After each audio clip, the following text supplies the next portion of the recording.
या वेद स्मृति शास्त्र मुरिमरई जुष्टा सुखे स्कास्पदा देवी संपदलंकृता भगवता श्रीशेन संरक्षिता या वर्णाश्रम धर्म सारे हृदया कामार्थ मोक्ष प्रदा नित्या विश्वहितैषिणी विजयते सा वैदिकी संस्कृति नित्या विश्वहितैषिणी विजयते सा वैदिकी संस्कृति। आज हम सब तृतीय दिवस की इस रात्रिकालीन वेला में विराजमान हैं और अनवरत भारतीय संस्कृति और वैदिक संस्कृति की गाथा का श्रवण करने का सौभाग्य हम सबको प्राप्त हो रहा है। इस कार्यक्रम के संयोजक माननीय प्रधान वानप्रस्थी जी और इस कार्यक्रम के संचालक प्रिय भाई लखनलाल जी और इसमें अनवरत अपनी संगतिकरण के द्वारा सेवा देने वाले हमारे अनन्य प्रिय भाई अवनीश मैत्री जयपुर से, यहाँ विराजमान भारतीय संस्कृति और वैदिक संस्कृति में अपार श्रद्धा, अपार आस्था और अपार निष्ठा रखने वाले हमारे समस्त धार्मिक सज्जन वृंद, भारतीय संस्कृति के प्रति ओतप्रोत हमारी पूज्या मातृशक्ति, वैदिक संस्कृति की गाथा और उसकी महानता का बहुत सुंदर चित्रण इस श्लोक में किया गया,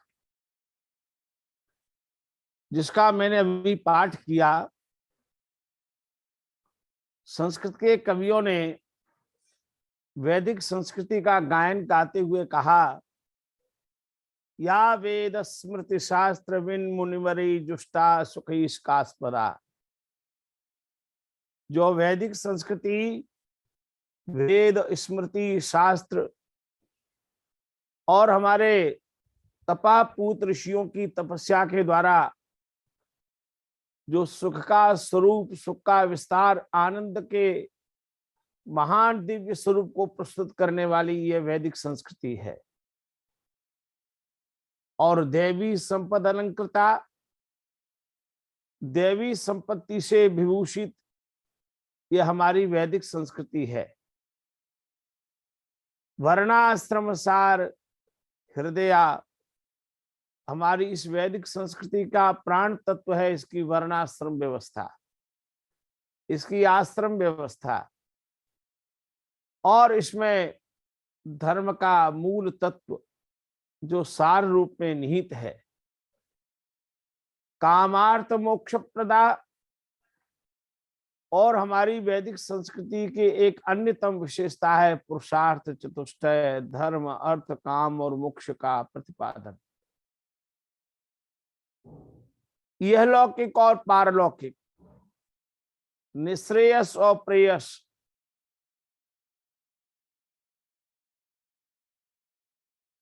इस देह से लेकर के आत्म तत्व की, आत्मबोध की, कल्याण की उपदेश का यह हमारी वैदिक संस्कृति है।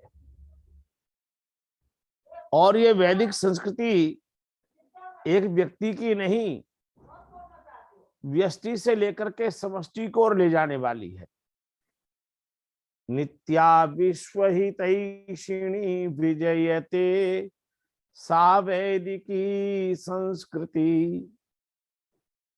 ये हमारी वैदिक संस्कृति विश्व का हित करने वाली है, विश्ववारा संस्कृति है जिसका वेद गायन करते हैं, विश्व के द्वारा वर्णीय है और विश्व के अंदर यह वरेण्य संस्कृति है। ऐसी हमारी जो वैदिक संस्कृति है, इसकी मान्यता के कुछ और सुभाषित हम श्रवण कर लें, फिर आज के प्रतिपाद्य विषय की ओर अग्रसर होंगे। ये जो हमारी वैदिक संस्कृति की महानता है, उसके गायन करते हुए भारतीय कवियों ने कहा, प्रथमा विश्ववाराच वैदिकी देव कर्तिका वरेण्या विश्ववंद्या च भारतीयास्ति संस्कृति।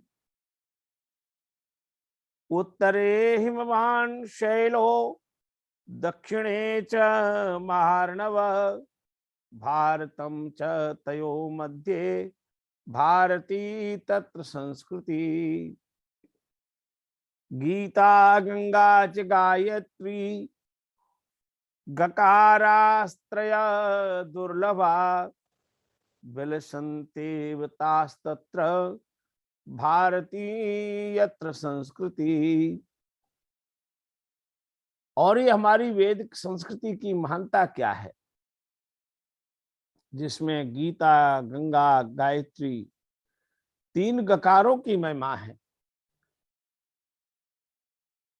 और इस वैदिक संस्कृति का बहुत स्तुति करते हुए हमारे संस्कृत साहित्य के महान कवि कहते हैं, वेद मंत्री पवित्रीकृता संस्कृति देव गंधर्व सिद्धि धृता संस्कृति प्राक्तने पूर्वजे पोषिता संस्कृति विश्ववंद्या स्मदीया प्रिया संस्कृति। ये हमारी वैदिक संस्कृति कितनी प्रिय है, ये हमें प्राणों के समान प्रिय है और ये वेद मंत्रों के द्वारा पवित्र है। वेद मंत्रों में जिसकी महिमा प्रस्तुत की गई है और ऋषि मुनियों से उनके तप उनकी सिद्धि के द्वारा समन्वित संस्कृति है। और विश्ववंद्या, विश्व में जिसकी सब जगह वंदना की गई है, ऐसी है हमारी भारतीय संस्कृति है और हमारी वैदिक संस्कृति है। और इस संस्कृति का क्या दिव्य स्वरूप है, तो कवि आगे वर्णन करते हुए इसकी गाथा गाते हुए कहते हैं, सिंधु तीरम भवेद भव्य सारस्वतम सप्त सिंधु प्रदेशे शुभे प्रांगणे पोषिता वर्धिता वेद मंत्रयुता पावनी भावनी वैदिकी संस्कृति। क्या भाव है, ये वैदिक संस्कृति का गायन करने का हमें जो सौभाग्य प्राप्त हो रहा है, क्या भाव है, क्या इसकी मान्यता है। ये पावनी वैदिक जो संस्कृति है, ये कैसी है, कहते हैं सिंधु तीरम भवेद भव्य सारस्वतम। नदियों के किनारे जिस वैदिक संस्कृति का गायन गाते हुए हमारे ऋषि मुनियों ने जिसकी महिमा को प्रस्तुत किया, सप्त सिंधु प्रदेशे शुभे प्रांगणे, सप्त सिंधु प्रदेश में जिसकी महिमा और के गीत गाए गए। और ये संस्कृति की शरण में जो आ जाता है, उसका कायाकल्प हो जाता है, उसका जीवन धन्य हो जाता है। तो ऐसी वैदिक संस्कृति जिसका गान गाते हुए भारतीय कवियों ने, जिसकी गाथा गाते हुए अपने अंदर उसकी अनुभूति की। आइए एक श्लोक और सुने इस वैदिक संस्कृति की महिमा का। वत्सला निश्चला शांति सौख्य प्रदा शारदा पुण्यदा ज्ञान विज्ञान विज्ञानदा, वत्सला निश्चला शांति सौख्य प्रदा। शारदा पुण्यदा ज्ञान विज्ञानदा, मानवानां कृते सर्वदा सर्वदा, राजतां हे प्रभो वैदिकी संस्कृति। राजतां हे प्रभो वैदिकी संस्कृति। क्या भाव है। हे परमात्मा से हम प्रार्थना करते हैं, प्रभु वैदिकी संस्कृति राजताम, इस सर्वत्र हमारी वैदिक संस्कृति हमेशा भासमान हो, हमारी वैदिक संस्कृति दीप्तमान हो, हमारी वैदिक संस्कृति सदा जाज्वल्यमान हो।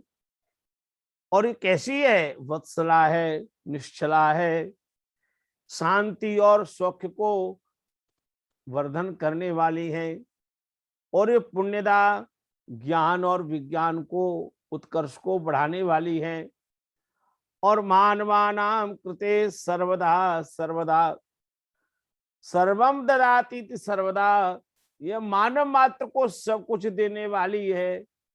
एक सर्वदा का अर्थ है सर्वम ददाति, सब कुछ देने वाली है, और दूसरा सर्वदा का अर्थ है हमेशा।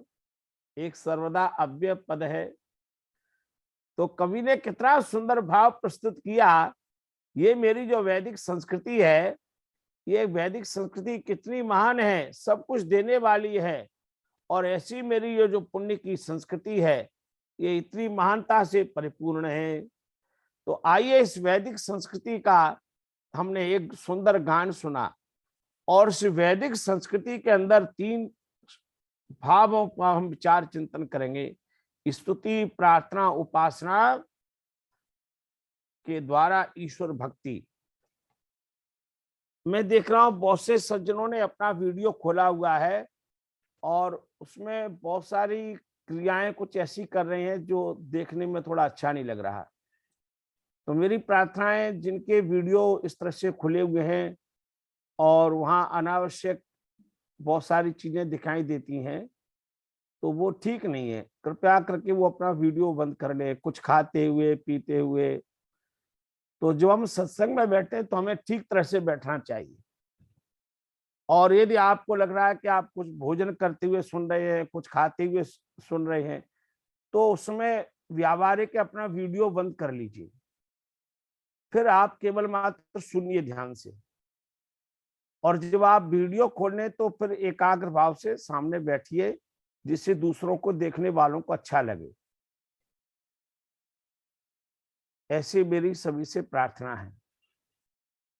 अब आज का ये जो प्रतिपादित विषय है, जिस पर हम चिंतन मनन करेंगे, और वह विषय है स्तुति, प्रार्थना और उपासना के द्वारा ईश्वर की भक्ति।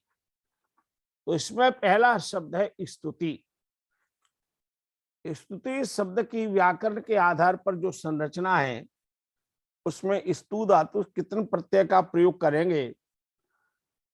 स्तुति शब्द स्त्रीलिंग में निर्मित होता है, जिसका शाब्दिक अर्थ है प्रशंसा करना, गुण कीर्तन करना, सराहना करना, श्लाघा करना। इसलिए हमारे यहाँ शास्त्रों में कहा गया, यथार्थ वर्णनम स्तुति, यथार्थ वर्णन करना स्तुति है। अब ये स्तुति के संबंध में ये कहा गया, गुणेषु गुणारोपणम दोषेषु दोषारोपणम इति स्तुति ही।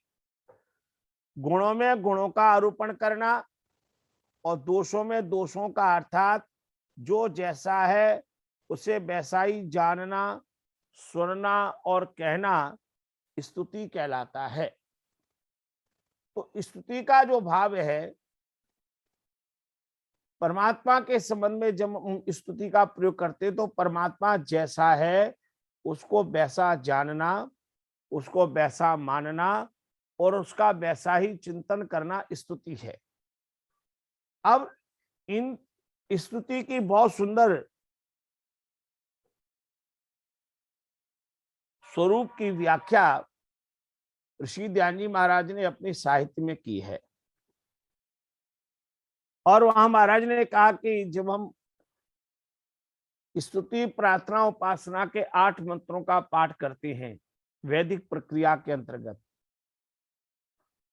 तो हमें ये चिंतन करना चाहिए कौन से मंत्र हैं जिनमें भगवान की स्तुति हम कर रहे हैं, और कौन से मंत्र ऐसे हैं जिनमें भगवान की हम प्रार्थना करते हैं, और कौन से मंत्र ऐसे हैं जिनमें हम भगवान की उपासना करते हैं। तो स्तुति करना, प्रार्थना करना और उपासना करना, ये तीनों भगवान के ईश्वर भक्ति में कैसे साधक हैं, अब इस विषय पर हम चिंतन करेंगे। तो स्तुति जिस गुण से सहित परमेश्वर की स्तुति करना, वह परमात्मा की सगुण स्तुति कहलाती है। और जिस जिस राग द्वेषादि गुणों से पृथक मानकर परमेश्वर की स्तुति करना, उसकी निर्गुण स्तुति कहलाती है। स्तुति के भी 2 स्वरूप हैं, एक सगुण स्तुति और दूसरी निर्गुण स्तुति। तो भगवान के गुणों का जब आप व्याख्यान करेंगे तो वह भगवान की सगुण स्तुति है, और जिन राग द्वेषादि गुणों से पृथक मान करके परमेश्वर की स्तुति करना है, वह भगवान की निर्गुण स्तुति है। अब यहां पर हम एक विचार को अच्छी तरह समझ लें। ये जो 2 शब्द हैं, एक सगुण और एक निर्गुण। तो सगुण शब्द का शाब्दिक अर्थ यही है, सा का अर्थ है गुणों के सहित, और निर्गुण शब्द का भाव है गुणों से रहित। ये ऋषि ध्यानी महाराज ने यही अर्थ ग्रहण किया। जैसे एक शब्द है कुशल, और कुशल के आगे हम स लगा दें तो सकुशल, कुशलता के साथ। एक शब्द है परिवार, परिवार के आगे हम स लगा दें तो सब परिवार, परिवार के सहित, है ना। इसी प्रकार से गुण के आगे हमने स लगा दिया तो सगुण का अर्थ क्या हो गया, गुणों के सहित। तो गुणों के सहित भगवान का व्याख्यान करना, भगवान का चिंतन करना, उसका मनन करना, ये सगुण स्तुति है। अब यहां पर हमें ये ध्यान रखना चाहिए कि हमारे जो पौराणिक जगत है उसमें सगुण और निर्गुण शब्दों को दूसरे अर्थ में ग्रहण किया गया। गोस्वामी तुलसीदास जी ने रामचरितमानस में या अन्य हमारे पौराणिक आचार्यों ने सगुण का अर्थ लिया साकार ब्रह्म। जब वह ब्रह्म संसार के कल्याण के लिए इस धरती पर अवतार लेता है तो वह सगुण लीला करता है। तो सगुण का अर्थ वहां अवतार लिया, ऐसा अर्थ ग्रहण करते हैं। और निर्गुण का अर्थ है जब ब्रह्म निर्गुण है, निर्विकार है और ब्रह्म के रूप में है, तो वो निर्गुण का अर्थ जो प्रभु अवतार नहीं लेते, निर्गुण रूप में रहते, निर्लेप रूप में रहते हैं, अपने स्वरूप में जब ब्रह्म की परम सत्ता है, तो वह निर्गुण ब्रह्म है और एक सगुण ब्रह्म है। तो वहां 2 शब्द आपको पढ़ने के लिए मिलेंगे, एक निर्गुण ब्रह्म और एक दूसरा सगुण ब्रह्म। आदि शंकराचार्य जी ने भी इसी निर्गुण और सगुण ब्रह्म की भिन्न भिन्न स्थानों पर चर्चा की है।